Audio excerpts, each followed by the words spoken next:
Hello, my name is Tim Jones and I'm the head of creative for Rebellion. So Tim, talk about the story campaign in Sniper Elite 4. Well, in Sniper Elite 4, the story campaign, we pick up very soon after the campaign in Sniper Elite 3, having been through North Africa, and we're just shifting across the Mediterranean into Italy.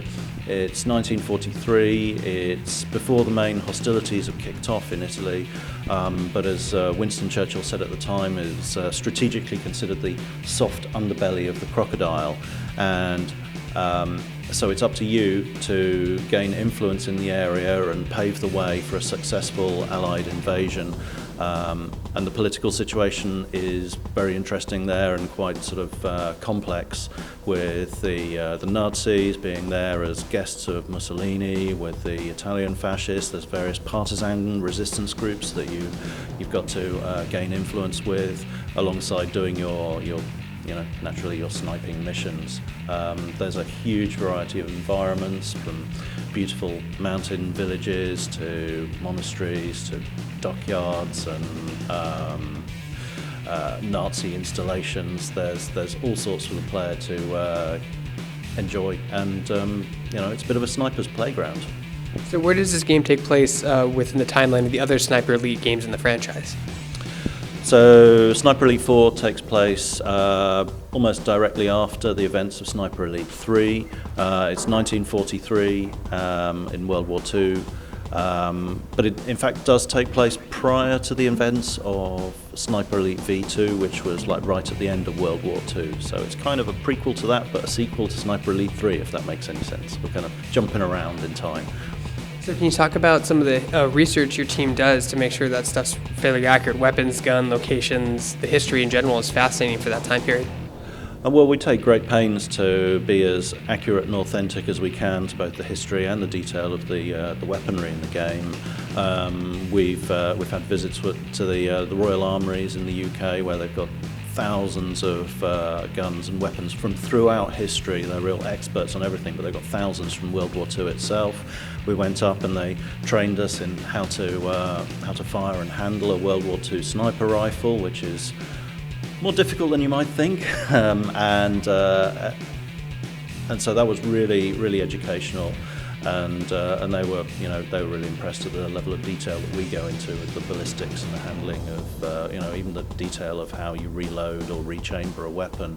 We try and get all of that just right, and we've talked to actual ex-military snipers as well about the experience of being a sniper, and they've been really impressed at how we pay attention to things like breath control and your heart rate and all those sort of more physical aspects of being a sniper plays into the experience of just taking the shot. So talk about the multiplayer in your game.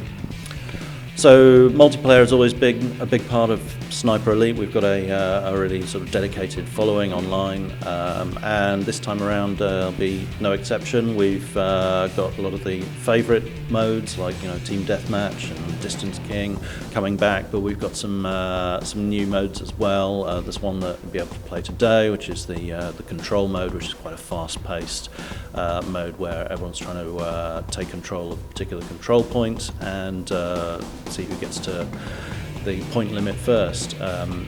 It's a whole lot of fun and a little bit of a different flavour for Sniper Elite.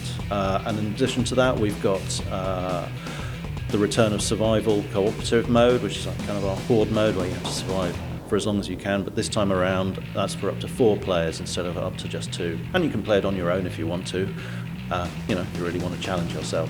What's the max wave you can do in the survival mode? I can't remember offhand how many. It goes up quite a long time. It'll take you a long time to play all the way through it. It's pretty challenging, and from what we've seen, it's a tough player that lasts more than a few minutes. What's your personal best in survival mode? I have made it to the end, but that's quite an undertaking, and takes a certain amount of stamina and skill. But I've been playing the game for quite a long time. Can you talk about some of the new features returning players will see in Sniper Elite 4 multiplayer?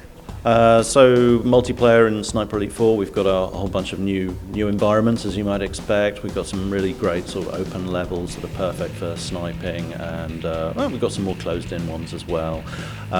There's obviously all the weapons that you get in single player, you'll be able to bring across to multiplayer, and we've got a leveling up system where you can upgrade your abilities and your weapons as you play through the game, and it's entirely up to players whether they, upgrade themselves through the course of playing multiplayer or through single player, and then come across the multiplayer all upgraded. You can do it whichever way you want. We're not tying specific upgrades to single or multiplayer.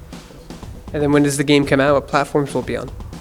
Sniper Elite 4 is coming out on PlayStation 4, Xbox One and PC on the 14th of February 2017.